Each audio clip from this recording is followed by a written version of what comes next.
and classes throughout the production of their projects. And also what is very important for us with Storymi is the afterward, it's the aftermath. So what do you do with your projects? Honestly, when I started, I didn't imagine 1 second the quality of the work that, you know, we would find. I mean, you saw these films, they were made with almost nothing, like peanuts. So it shows you the talent, but also the perseverance, the hard work that everybody is putting in their work. With Storymi, one thing is, it's honestly, the programs are few and they are very hard to get in. So like I said, this one, there were about 70 candidates and we took 4. The other program we did with, in collaboration with the Republic magazine, there were over 300 applications. No, so yours, it was 170, yeah, 150. And we took 4. The other one is there were over 300 and we took 11. So, I mean, it's hard to get in, but because we want to spoil you when you are in, and we want to make sure that, you know, we go from A to Z on your projects. So yes, it's difficult. And of course we cannot, you know, do everyone, but once you are inside the project, I think that you feel lucky to be chosen. So they put like so much work into it, and it's easier for us than to promote and to go and see producers. That's what we try to do. So Shadrach can tell you a bit more about that. Hello, everyone. My name is Shadrach Salami, documentary filmmaker, thanks to Storymi Academy, cinematographer, visual artist. Storymi Academy has been a huge part of my journey as a documentary filmmaker. Coming to Storymi Academy, I was coming with my cinematography skill. I was thinking I was coming to, you know, create beautiful images, you know, show my cinematography skill. But I got to understand that documentary filmmaking goes beyond creating beautiful images. It's about telling powerful stories. And that is what Storymi Academy has done for us. They took us from literally nothing to, you know, becoming master in telling stories. And not just any kind of story, stories that move, stories that can move people. My film showed earlier, Beyond Olympic Glory, which follows the journey of a young boxer, Cynthia Agunshemilore, from the slums of Bariga. Our story is one that is very powerful, that everyone needs to see. Now, if not for Storymi Academy and the French Embassy in Nigeria, I don't think I would have been able to, you know, bring that story to life, because it's been in development for almost 4 months. I've been researching about Cynthia, but the fund was not there. The funding was not there. The courage was not even there to even approach her. But when I submitted my application to Storymi Academy, and I was selected as one of 4 from 150 applications, it was like a dream come true. It was like a dream come true, and I just can't thank Storymi Academy enough, because aside funding the film, we were, you know, taught a lot. We had a lot of mentors, and I want to say a big shout out to my mentor, the best mentor in the world, Louise Monlau. She's in Paris. I mean, if you're a part of Storymi Academy, you would learn a lot. You would learn a lot. So, I mean, like she said, another cohort is coming up soon. And if you are serious about taking documentary filmmaking serious, you should apply and pray to God that you are selected. To be honest, it's a great experience that everyone should, you know, be a part of. Thank you, Shadrach. I'll probably come back to you with one more question. And then please, if you have your questions, just be ready and we'll take 1 or 2 questions from the audience. So, Sophie, you said something that was very interesting. It's hard to get in, but once you're in, You're being spoiled. And I really love how when we first talked about it, it has always been very important for you that the quality of the fellowship, it's not just about the quantity. And of course, we know that quality comes at a cost. So, and over 3 cohorts now, uh, 2 cohorts, I would say 2.5, because the second cohort looked like they're getting a second run. And what we usually do is, one of the things that is important is that we expose the fellows to to the international film community. And the way we do this is by taking them to a major international film festival so that they can interact with other filmmakers across the world and understand how it is done globally. It's hard to get in, but when you get in, you're spoiled. What are the tips if someone is listening and say, okay, I want to do the next application, but it's hard. What are the tips? Like, are there like expo? So what we, well, Ike doesn't say it, but it's part of the mentors who are also in Storymi. So you are also part of the jury. So we know what we are approximately looking for. First of all, I really insist of, and for all the programs, because I find it's very important, is to get people from all over Nigeria, and with different stories that are coming from all over. Sometimes we hope not to have only Abuja and Lagos, even though on the latest cohort, it was Abuja and Lagos. The first cohort, Benin, North. Northeast, yes. East. So this is one of the things that we are careful. Of course, gender equality as well. Yes, yes. And then I think, okay, we have too many, but I think you understand that, because if you are in IREP, you have already an experience of documentary. But for example, I would say that half of the applications were fiction. So first, it shows also that, okay, there's a lot to do about the knowledge of what a documentary film is about. So that's first. So we don't do reenactments, we don't do fiction films. Second, it needs to be a story that we can feel, that comes from your guts, from your heart.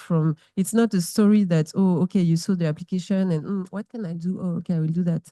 So it has to be something that is really powerful driven, especially character driven. Nigeria is blessed with so many stories, so many wonderful people that you need to tell the story of.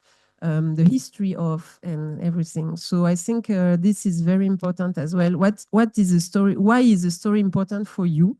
And why you are the person that can tell the story better than anyone else? I think this is another part. Mhm. And what else? You are part of the jury, so So it's funny the position that I find myself this afternoon. I'm the one who is asking questions. Yes, but I'm one of the yes, mentors. there's something. Okay. Don't use. Sorry, I keep repeating. Don't use ChatGPT. Because or use it on the last stage of your research just to make it look okay. But like every program, I think what Sophie is trying to say is, don't let us know that you used ChatGPT. No, I said don't use ChatGPT. Don't make me say what because I think that personally, I think that it's difficult to foresee a future where writers don't work with AI, But what I say is, don't let AI do everything. Use AI, for instance, as an editor. Exactly. You know what I mean? On the last stage. So that's what Yep. You're saying. So what Sophie is saying, that what is important is, when we're looking at the selections, we're looking at the story. It's a lot better if it is character driven. Your connection to the story is important for us. Why are you the one that is telling the story? Why are you the one that is the best person to tell that particular story? It is also very important to understand that the story has to be happening in the present. Most people pitch with an idea of something that has happened in the past, and it's just difficult to make a documentary film based on something that has happened in the past, except some of those rare cases where maybe you do have a lot of archives. So it's important to have a story that is progressing, something that the audience can look forward to getting attached to and want to follow your story. Before we come to the question, I wanted to say the name is Storymi Academy. I have many times fallen into what Shedrack also, because when Shedrack was speaking and he says Storymi Academy, I'm like, no, we're not going to, no, it's Storymi. My story. My story. So, English and Yoruba. So, but the English there wants to dominate everything. It's like Storymi. It's your accent. No, but you call it better than us, actually. You call it better than him, and that's why I was trying to. So, any questions from the audience yet?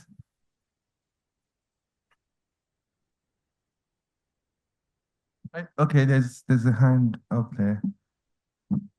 There, Mike, that can go there. Okay.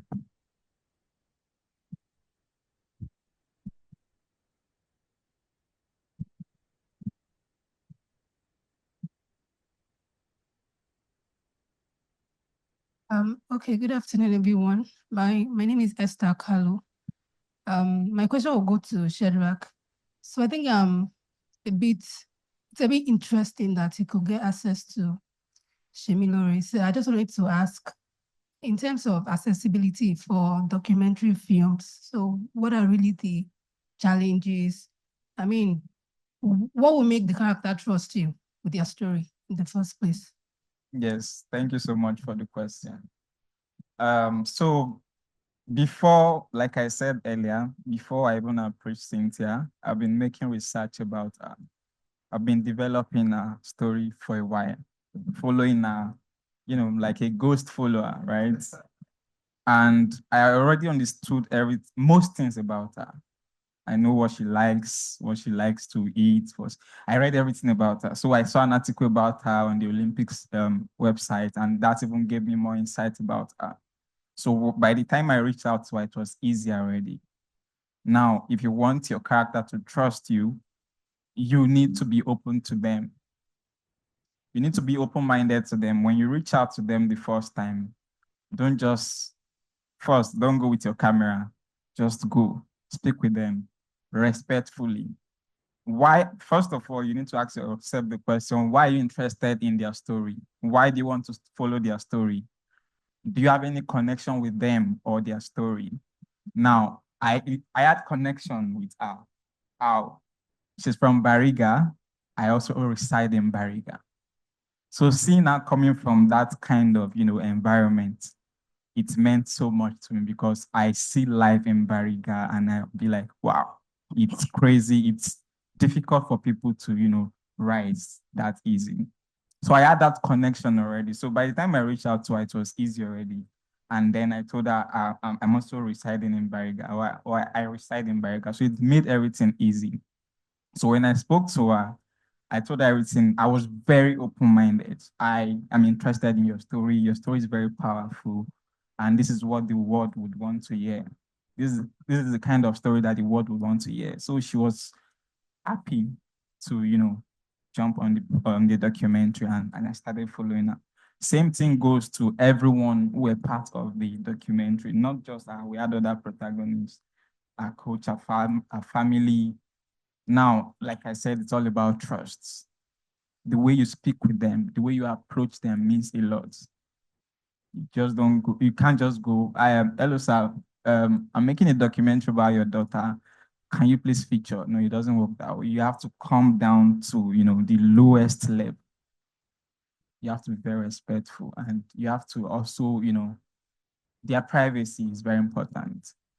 Let them know that you respect their privacy and you are ready to, tell their story in the best way possible. Now, there are some stories you are going to tell that would want to favor you, the filmmaker. You can't do that. You can't make films to favor you. That's why I said you have to be respectful of your character. You need to make sure everything you do is in respect of their identity and themselves. Yes. You want to add something? Oh, okay.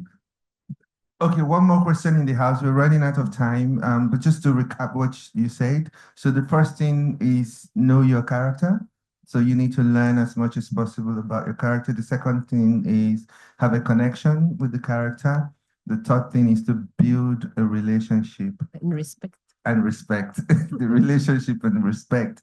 And then the fourth thing you talked about was not wanting to make the film from the perspective that favors you as the filmmaker, but that favors the story, the character. So it's more about giving than taking. Because, I think that's yeah, what I wanted to add, but maybe we can, even we don't have much time, but Cynthia is here as well today. So if you want to discuss with her on how it is that she doesn't want to come on stage, but it's important to understand that the camera is a very intrusive tool and you go into real people's life and you show them to strangers, to the world. It can be very difficult for people.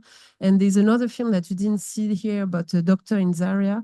And at the beginning, she was really scared. She was calling me like, I'm scared about what's going to be shown. I was not aware. Like, you know, she was already like, calling like tribunals and high courts, and we're like, whoa. She saw the film and she saw the impact on the public when we did the screening in Abuja.